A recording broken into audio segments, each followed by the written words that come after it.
Salam sejahtera, anda bersama saya Nailah Huda dalam Borak Bajet Muda. Dan untuk bajet 2021, kita melihat Sabah dan Sarawak menjadi negeri yang menerima peruntukan paling tinggi untuk projek-projek pembangunan. Tetapi bagaimana untuk bajet kali ini pula? Dan mungkin satu persoalan yang penting untuk kita ketengahkan adalah selain daripada kuantiti, bagaimana dengan kualiti? Sekiranya Sabah dan Sarawak sekali lagi menerima peruntukan paling tinggi, bagaimana untuk kita memastikan peruntukan ini sampai kepada golongan yang paling memerlukan? Borak Bajet Muda kali ini membawakan suara anak muda dari Sabah dan Sarawak, apa harapan mereka dan bagaimana untuk kita mengetengahkan suara mereka ini bukan saja untuk kita dengar setahun sekali tetapi untuk menjadi sebahagian daripada naratif utama negara. Dan sudah bersedia bersama saya Moses Lenjau Vinsien, pengasas EBTech, dan Shaan Gom, penyelaras projek Undi Sabah. Terima kasih kepada Moses dan Shaan bersama saya dalam Borak Bajet Muda. Alright, thank you for inviting us. Thank you. Saya nak mulakan dengan Moses. Sebelum kita nak bincangkan pasal bajet 2022, penting juga untuk kita reflect tengok kepada bajet 2021. Pandangan Moses, apa yang positif tentang bajet 2021? Apa yang boleh kita teruskan? Apa yang mungkin perlu ada improvement, penambahbaikan sikit? Right, first and foremost, I would like to say thank you for AWANI for inviting me for the session today. Well, for the budget on 2021, the first thing that I realized on the budget is that Sabah and Sarawak has the highest amount of peruntukan for the budget in this year. However, the budget is good. The thing I like about the budget is that it has high budget when it comes to infrastructure development and also connectivity improvement in Sabah and Sarawak. And for me, for the Belanjawan 2022, the government should be giving more emphasis and also continue its focus on developing the infrastructure and so connectivity in Sabah and Sarawak. So the reason why I'm saying this is that in Sabah and Sarawak, we are the highest economic contributor to Malaysia, and especially when it comes to our renewable, when it comes to our energy resources such as oil and gas, industrialization, agriculture, and so much more.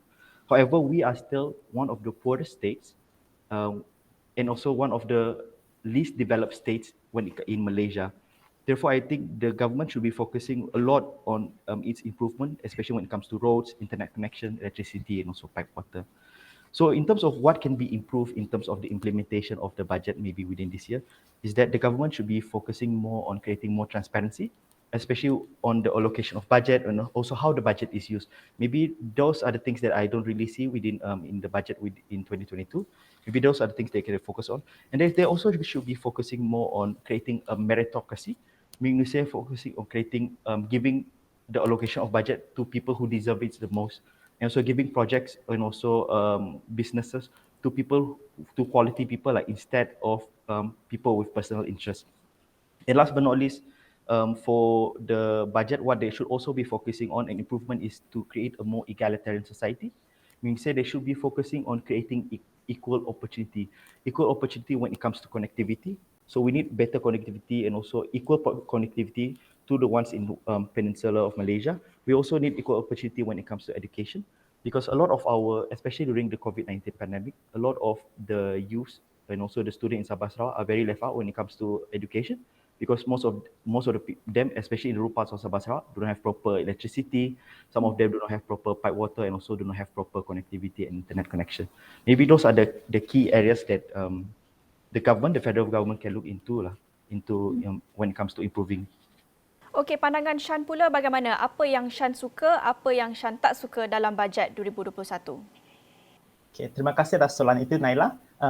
Terutamanya dalam pandangan saya saya berasa bahawa memang baik Sabah dan Sarawak mempunyai peruntukan yang lebih tinggi, iaitu tertinggi actually tahun ini. Kerana ia juga sebagai gambaran kesungguhan kerajaan pusat untuk membawa pembangunan di negeri kurang maju, terutamanya di Sabah dan Sarawak. Antara yang saya suka ialah penyediaan peruntukan khususnya untuk pelaksanaan jendela, iaitu jalinan digital negara, iaitu untuk bagi meningkatkan liputan internet dan telekomunikasi, terutamanya di kawasan luar bandar negeri Sabah dan juga negeri Sarawak. So, kalau kita tengokkan memang internet pentinglah, especially time pandemic ini. Jadi saya berharap antara yang boleh ditambah baik adalah untuk memberi lebih kuasa autonomi untuk diberikan kepada kerajaan negeri, supaya kerajaan negeri dapat membuat keputusan dengan lebih pantas tanpa menunggu keputusan daripada kerajaan pusat. terutamanya kerana terdapat peningkatan masalah terutamanya di Sabah seperti banjir yang memerlukan tindakan yang secepat mungkin. Jadi pada pandangan saya sekiranya bajet 2022 akan dibenarkan nanti, saya berharap lebih kuasa autonomi akan diberikan kepada kerajaan negeri. Itu saja dari saya. Okey, banyak yang sudah disentuh Moses dan Shaan sebentar tadi, tapi mungkin kita boleh mulakan dengan jendela. Itu satu perkara yang menarik. Moses menyentuh tentang jendela dan juga usaha untuk meningkatkan lagi capaian internet, infrastruktur, teknologi dan digital dan sebagainya. Tetapi kita nak juga bincangkan dari sudut execution kerana Moses ada menyentuh tentang transparansi, ketelusan dan juga meritokrasi. Jadi dalam aspek digitalisasi ini, pandangan Shaan itu satu inisiatif yang baik pastinya, tetapi adakah ia benar-benar sampai dan dalam tempoh setahun ini mungkin agak sukar untuk kita lihat banyak penambahbaikan ataupun banyak yang telah pun dapat disampaikan dalam tempoh setahun ini, tetapi pandangan Shaan sendiri mungkin di kawasan pedalaman ataupun mungkin di kawasan kampung Shaan sendiri, adakah sudah dapat melihat impaknya? Ya, terutamanya di kawasan kampung saya sendiri, sebenarnya memang tidak boleh nampak impak dia sendirilah, sebab peningkatan execution masih tidak memuaskan. Walaupun dibagi bajet yang besar, namun kami sendiri tidak nampak keberkesanan dan usaha yang dijanjikan. Terutamanya masih terdapat golongan belia di Sabah dan Sarawak yang tidak mempunyai akses kepada jalur lebar, walaupun pembelajaran terutamanya pelajar universiti masih melalui atas talian. Tapi kita juga tidak boleh blame it kepada pihak atasan, sebab dalam tempoh 1 tahun ini memang sukar untuk memberi akses internet kepada seluruh warga Sabah dan Sarawak. Jadi saya berharap bahawa mungkin dalam masa 2 tahun atau 3 tahun yang depan nanti, harap-harap semua rakyat Sabah dan Sarawak dapat mempunyai akses kepada jalur lebar.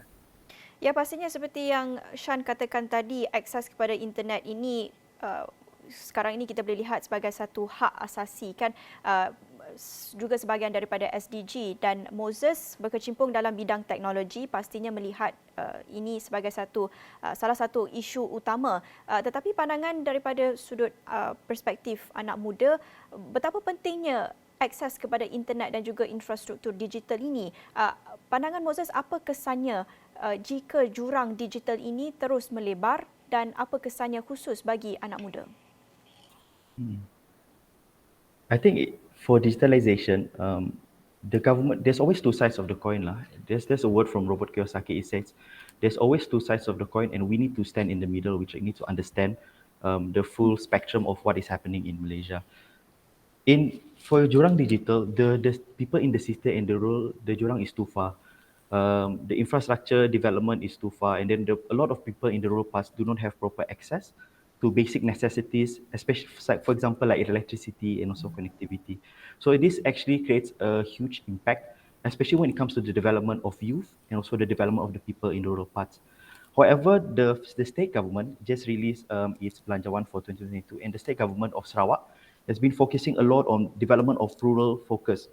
So the state government has allocated around 4.8 billion ringgit for the total development of the rural parts of Sarawak. So those are the things, the good initiatives that I see that the state government is doing. And also the state government in Sarawak, they are pioneering in the digitalization of Sarawak. Yes, all of that is all good. However, they should also be focusing on, other than digitalization, on the basic necessities. They should see the root cause or the main things that should be fixed at the moment, which is the connectivity in the rural parts of Sabah and Sarawak. So those are the things that I think that the federal should be looking into. Pandangan Shaan pula bagaimana? Ini satu perkara yang Shaan tekankan dalam bajet 2021.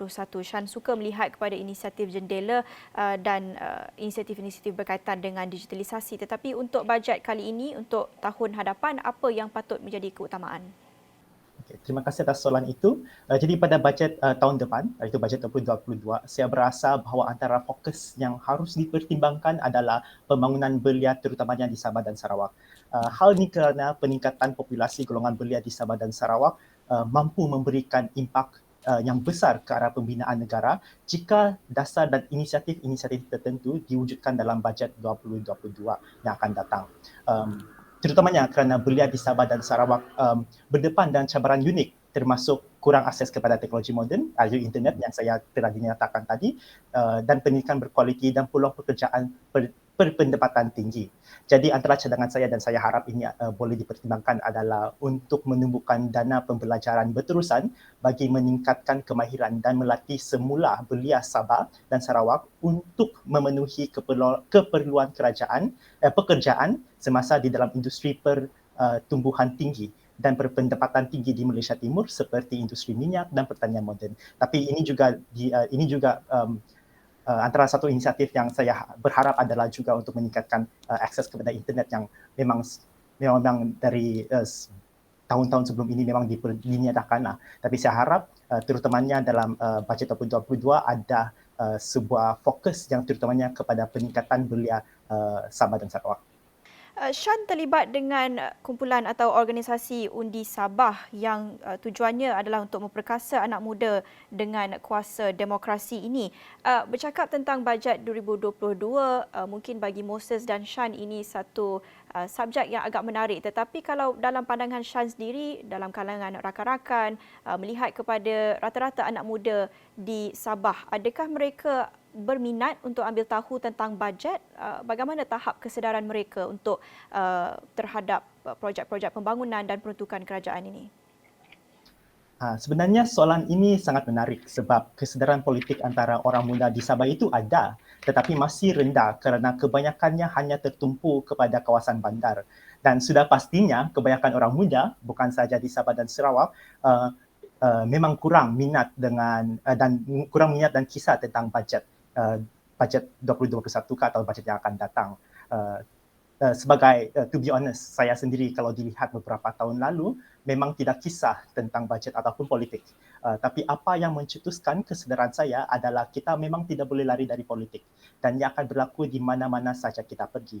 Di sebaliknya, lebih baik kalau kita mengambil kisah tentang politik dan bajet tahunan supaya kita boleh memastikan wakil rakyat di kawasan kita menepati janji mereka dan juga memastikan mereka bertanggungjawab atas tugas yang telah diberikan, dan apa yang kita boleh buat adalah untuk menjadi sebagai check and balance kepada wakil-wakil politik, wakil-wakil rakyat kita. Dan saya berharap bahawa orang-orang muda di sana akan mengambil kisah tentang politik dan juga bajet yang akan datang.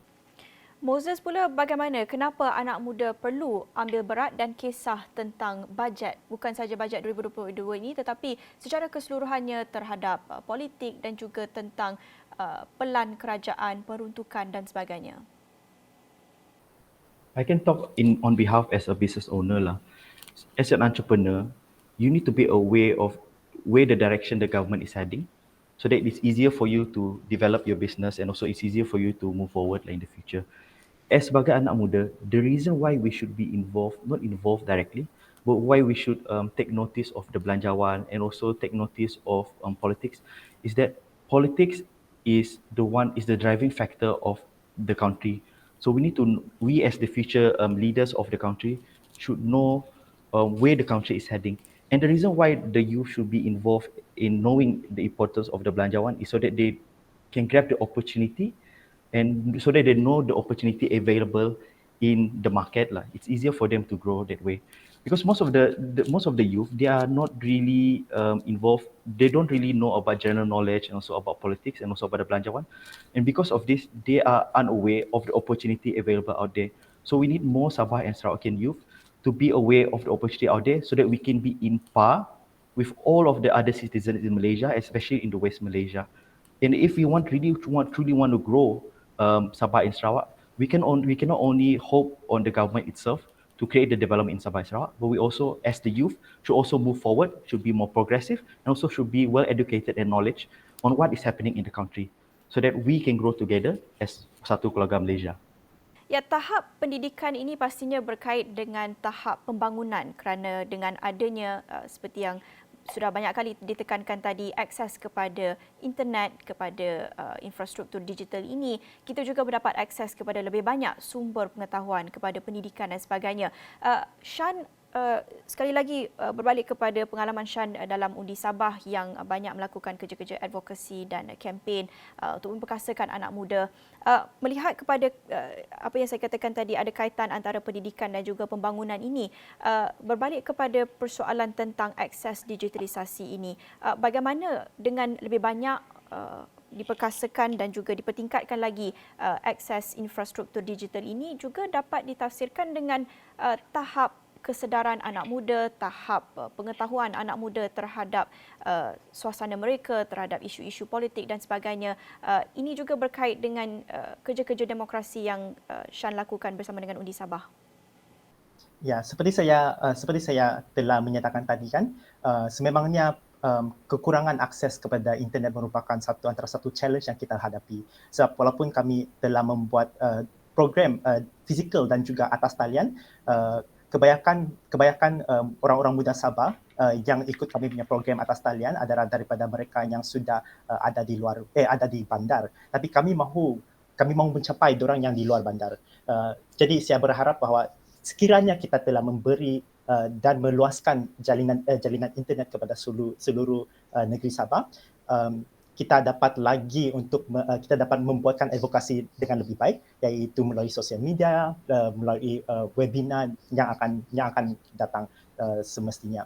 Tapi kita harus faham juga bahawa seperti kita telah lihat, TikTok ini sekarang dah menjadi satu, memang semua rakyat Malaysia sudah tahu apa itu TikTok kan, tapi kalau kita tengok, ada juga orang yang di pedalaman Sabah dan Sarawak, mereka tidak mempunyai akses kepada sosial media, TikTok dan sebagainya.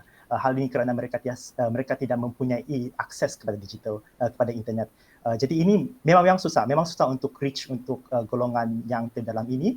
Dan saya memang berharap dan saya memang foresee dan sekiranya kita telah memberi akses digital, meningkatkan infrastruktur, malah itu juga akan meningkatkan kesedaran politik antara orang muda. Sebab kalau kita tengok sekarang banyak juga inisiatif orang muda seperti Rakyat Jaga Rakyat, seperti Bendera Putih, semua dilakukan oleh orang muda. Dan sekiranya kita memberi this internet kepada orang-orang muda, ini mungkin akan mencetus semangat dalam diri orang untuk faham lebih tentang politik, untuk make their politicians accountable, untuk cek apa yang orang buat, dan ini semestinya akan memberi lebih kuasa kepada orang muda.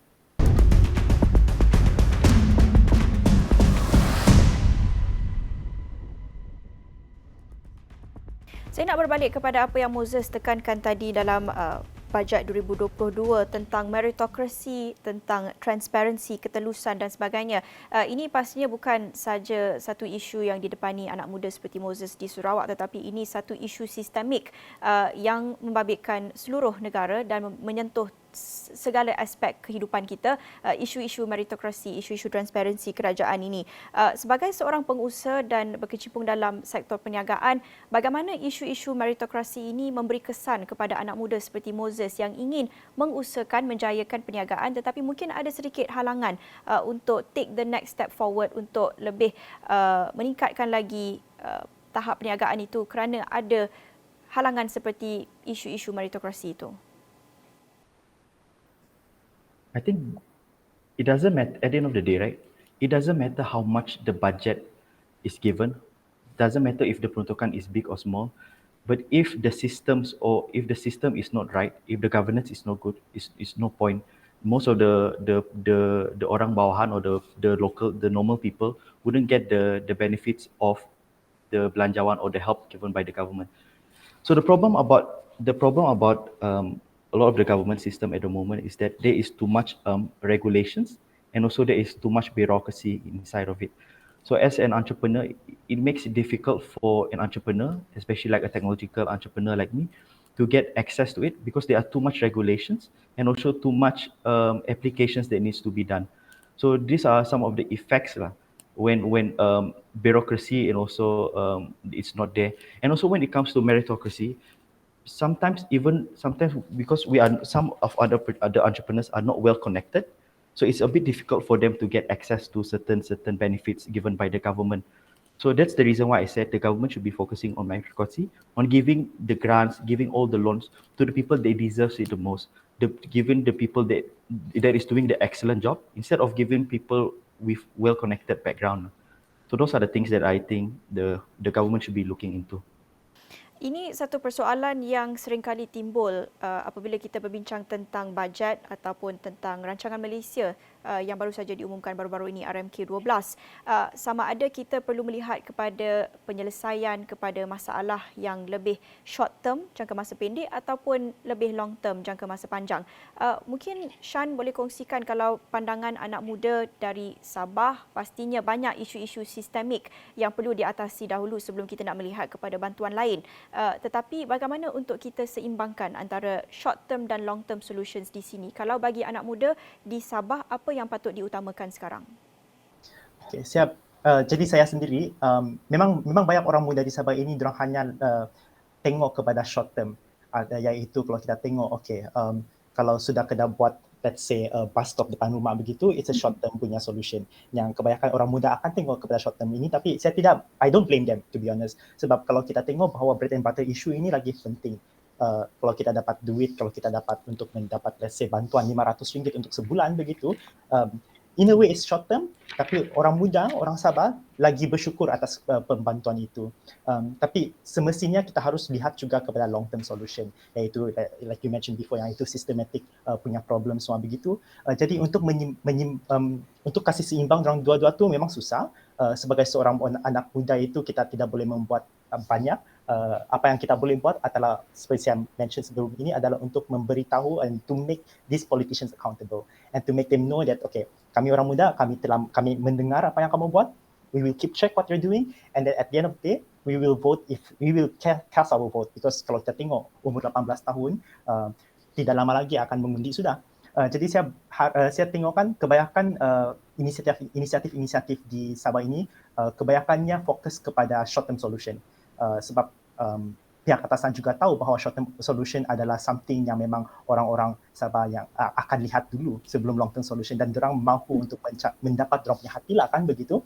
Tapi memang susah untuk fokus kepada dua-dua short term dan long term. Tapi like I mentioned before, I think it all comes down to the accountability of politicians. Kalau diorang memang mahu untuk menolong orang-orang mereka, untuk menolong rakyat mereka, diorang akan fokus ke dua-dua short term dan long term, dan memastikan bahawa rakyat mereka juga faham bahawa these things that we're doing is for the long term solution, supaya diorang tidak macam he's not doing anything, but apparently it's for the long term solution.